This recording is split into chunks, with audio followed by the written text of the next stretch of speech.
Hi everyone, it's Az here from HeelvsBabyface. So, it kind of looks like Blizzard and NETEASE really aren't on the same page when it comes to Diablo Immortal. What's interesting though is the use of language by Wyatt Cheng in a recent interview, which we'll get to, and also how Blizzard are pitching the state of Diablo Immortal. And I'll have to cross-reference this with some stuff we've gone over before, because that's what's going to make sense. So you'll have to bear with us on that one. But this is from the 1st of November of this year. So this is nearly a month or so ago, where Blizzard decided to make an update announcement on Diablo Immortal. Now, you might be saying to yourself, well, you know, okay, so... Well, if you didn't already know... back in February of this year, so nearly a year ago, NETEASE were on their earnings call. And I want to stress that very rigidly, because Wyatt Cheng later talks about this as if it's rumour and speculation, which it's not. NETEASE were on an earnings call to their shareholders, and they said that Diablo Immortal was essentially ready. From their end, they had finished. They were just waiting for the Blizzard nod to coordinate release dates, and maybe a little bit of spit and polish Blizzard might want to put onto the game, but they said this is essentially done. And they've actually got a little quote here. Diablo Immortal, we are the co-developer of that game together with Blizzard. As to the exact launch timetable, I would encourage markets, I imagine it means I'd encourage, you know, prospective players, etc., to direct the question directly to Activision Blizzard, as from a co-developer's perspective, the game development is pretty much ready. Of course, there's always space for us to optimize and enhance, but it is not any concern that development side will cause any potential delay. So NETEASE clearly saying to their shareholders, Diablo Immortal, pretty much done. You know, if Blizzard want to tweak here or tweak there, we can get it done, toot sweet, and it shouldn't hold up any sort of release dates. So really, don't ask us, because we're not the ones setting it, but ask Blizzard when it's going to come out. February of this year. And then nothing happened, and nothing happened, and nothing happened. And I think when this first came out, I reported on it. And then I think 6 months afterwards, I reported on it again, saying now it's 6 months and we still not heard anything. And of course, we're only December, January, and then we'll be into February. So we're only like 2 or so months away from a year since this was said. So jump now to this that was posted on November the 1st from Blizzard. And this is from the Blizzard website. If I just pull that down slightly. There you go. You see, this is directly from the Blizzard website. Across Blizzard, there is so much Diablo in the works that there will be a way for everyone to explore Sanctuary. For those of you eagerly awaiting an update on Diablo Immortal,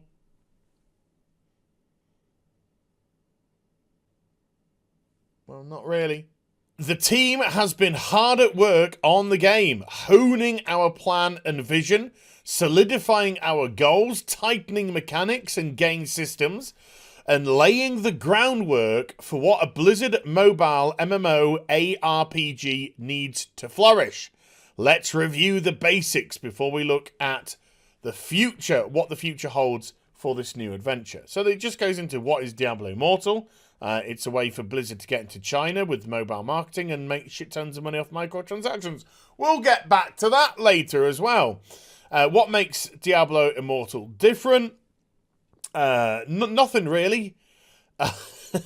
It's got an MMO aspect where multiple players can all play together and defeat stuff. But other than that, it's a standard ARPG. And there's nothing different to that separates it from anything that is currently out on the Chinese ARPG marketplace either. So this is really trying to talk to a Western audience. And I believe, and I could be wrong, but I believe that Diablo 4 is going to have some sort of open world-esque, MMO system in terms of players being able to team up with others, etc. Where does Diablo Immortal fit into the overall story? Who cares? So, what's new for Diablo Immortal at BlizzCon? And it reveals that I think there's a new class that was added, and they talk about the ultimate abilities and stuff like that. It's kind of standard stuff. And then we get a little bit of question. But there's nothing here about when it's going to come out. No launch date or anything like that. So, what I'm going to do now is I'm actually going to jump to an article from the Daily Telegraph, and this came out on the 5th of November. Bonfire Night, Gunpowder, Treason and Plot. And that's just this article. That's got nothing to do with Bonfire Night. This is an article with an interview with Wyatt Cheng. And it says, the developers of Diablo Immortal, the mobile version of Blizzard's popular fantasy RPG series Diablo, have said that the controversial reception of the game was rough, as the team came to terms with fan backlash. Yes, it was rough. We'll kind of go back to that in a little bit. It talks about how the chap stepped up and said, is this an out-of-season April Fool joke? And then we go into a bit by Wyatt Cheng. Last year was rough, principal game designer Wyatt Cheng told The Telegraph at BlizzCon 2019. We knew that there were multiple Diablo projects being worked on by multiple Diablo teams. That's what we said. That's all we could say. But it had always been the plan from the beginning for us to have both Diablo 4 and Diablo Immortal. We want to make sure that we're making more Diablo games for our players. How do we make sure our players don't have to wait 12 years between game releases for their favourite universe? And that didn't come through last year. We can do better about how we can message that. Now, I'm calling massive bullshit on this straight away. Why? Last year, Diablo Immortal was the focus of the opening ceremony. It was the coup de grace. It was the last thing that they put on. This to them was the one, the bomb, the drop that was meant to get the crowd all excited. And what did they do? They said, hey folks, fancy playing on your mobile games on a free-to-play, microtransaction-driven piece of shite that looks exactly and plays exactly like every bog-standard ARPG that China has ever released. And then in the back room, of course, when it was Alan Adam talking to the press, not talking to the gamers, talking to the press, he made it very clear that Blizzard were committed to China. He made it very clear that the top developers at Blizzard had moved away from playing on PCs. No, they're now playing on mobiles. He made it very clear that they'd pulled some of their best designers off, programmers, etc. You know what I mean? Off other titles onto mobile projects, and they were committed to this. He basically threatened gamers. This is what we're doing. This is where we're going. So to make that happen, of course, Diablo Immortal had to be the centerpiece of the opening ceremony because they were making a sales pitch to China. And if the Western audience weren't willing to come along, tough shit. It's a $30 billion marketplace. They didn't care. Woof. Let's just get that out of the system, why don't we? While not showing Diablo Immortal on stage at BlizzCon 2019, I wonder why, where Diablo 4 was indeed unveiled, the game was playable at the event in a much more advanced state. Diablo Immortal does not have a release date yet, stressed again. However, despite some confusion in February where it was reported that NETEASE said development was complete, which is here, which was said at a shareholders' earnings call. Not a rumour, not an interview, not speculation, said at an earnings call for their shareholders. So how does Wyatt Cheng respond to that? No, that's not true. No, NETEASE lied to their shareholders. It wasn't ready, said Cheng. I can't comment on the details of it, but we're working super duper hard in the game. There's a lot we have, a lot of progress to show at BlizzCon this year. We have an extra class, we have a glimpse at what it's actually like to play a story and questing mission. Last year we didn't have any of those things. It's a whole year of development on. We're in full production and firing on all 4 cylinders. When we saw, on all cylinders, not 4. I don't know why I wanted to give him 4 cylinders. He kind of looks like a 4-cylinder guy. When we saw that rumour come out, it's not a rumour. It's a transcript from their earnings call to their shareholders. Not a rumour. Don't play it down. When we saw that rumour come out, we didn't comment on it because we don't want to be in the habit of dismissing every rumour. It's not a rumour. You could have set the record straight, but you didn't. It was something that NETEASE said to their shareholders, and you didn't set the record straight. You kept quiet. So maybe it was ready.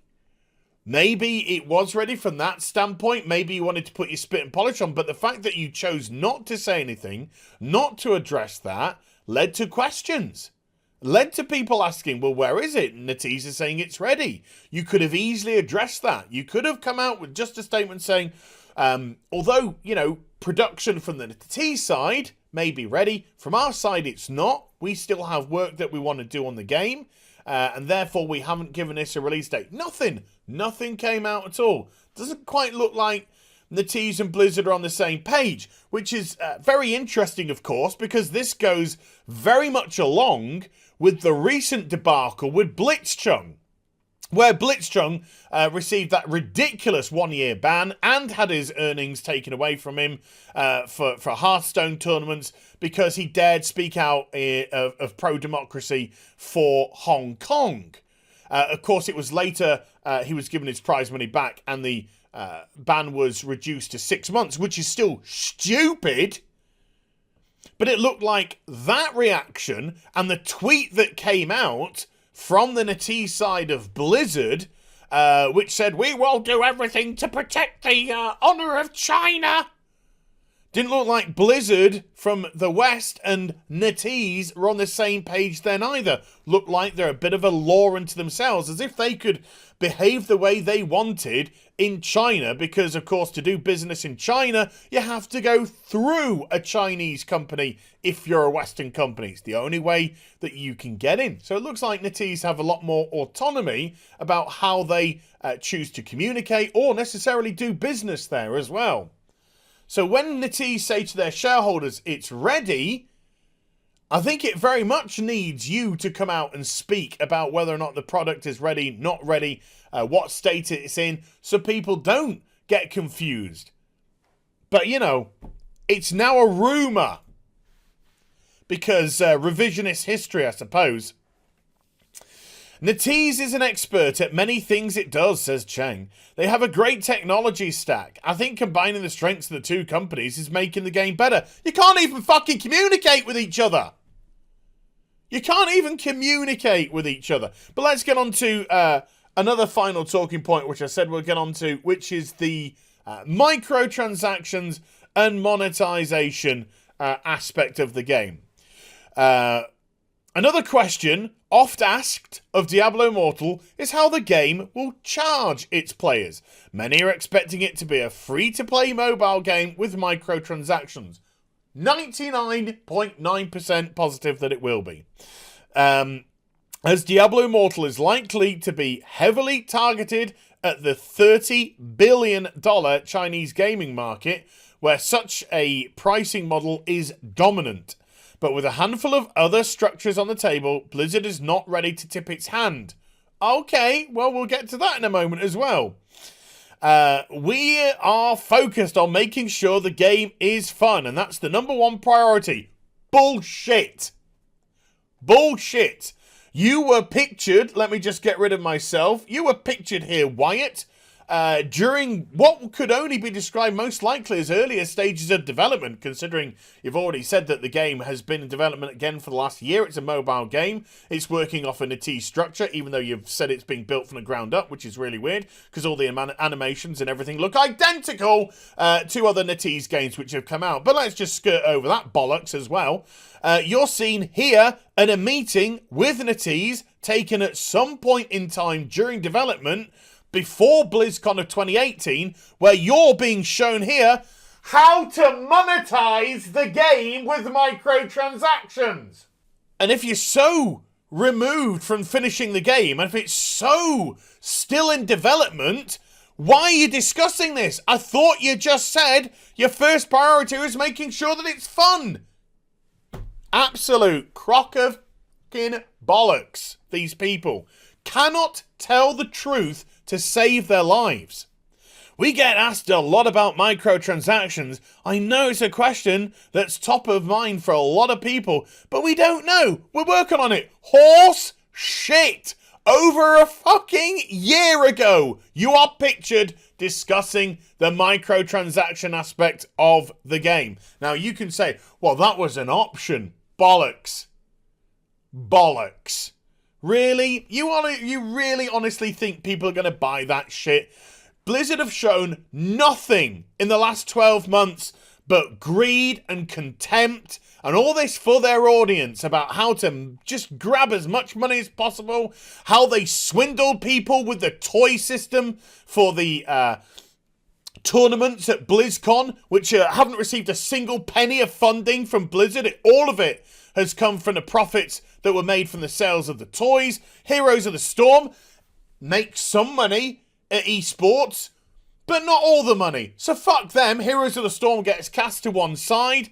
And then I think to myself, why the hell did Blizzard even buy MLG for $49 million or whatever it was, when they're just absolutely carving up their esports business at the moment? Because it's not as profitable as we want it to be. We can make more money elsewhere. So you want to sell us a fucking story about, oh, it's an option. We're looking into it. We haven't decided yet. Fuck right off. Lying piece of shit. Just, how brazen. But there we go. Because we know people care, it's something that we want to get right at Blizzard. You don't get... I'm still off, aren't I? Whee, I'm back. Something that you want to get right at Blizzard. My arsehole. Look at Battle for Azeroth, the way that that's been extra monetized. This expansion. Why? Because the content was so piss poor. It lost millions of subscribers in a very quick time. So he just kept chucking fucking store mounts on. 5 of them. This expansion, the most there's ever been by a long shot. And of course, you got to make sure that they're unique as well, and that they can't be got in game, and nothing like that. No. Just profiteer. We want to do it right at Blizzard. Fuck off.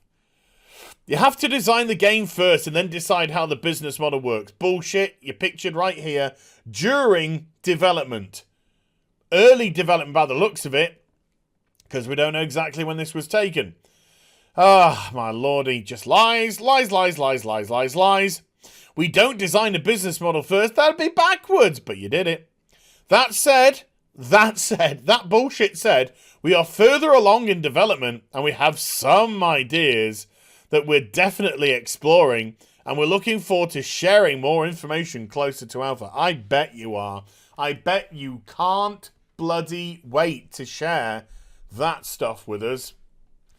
So I know we've gone on for a little bit today, folks, but I think there's quite a bit to get into. So Blizzard and NETEASE clearly not on the same page as regards to Diablo Immortal. Wyatt Cheng deciding to use revisionist history, blatantly lying about the value of Diablo Immortal and how they wanted to pitch it. Clearly lying about the microtransaction element of it as well, as we've had, clear picture and imagery of being taught how to monetize a game. Now, What could be interesting, of course, is the reaction to all of this, because all of this, remember, was approximately a year or so ago.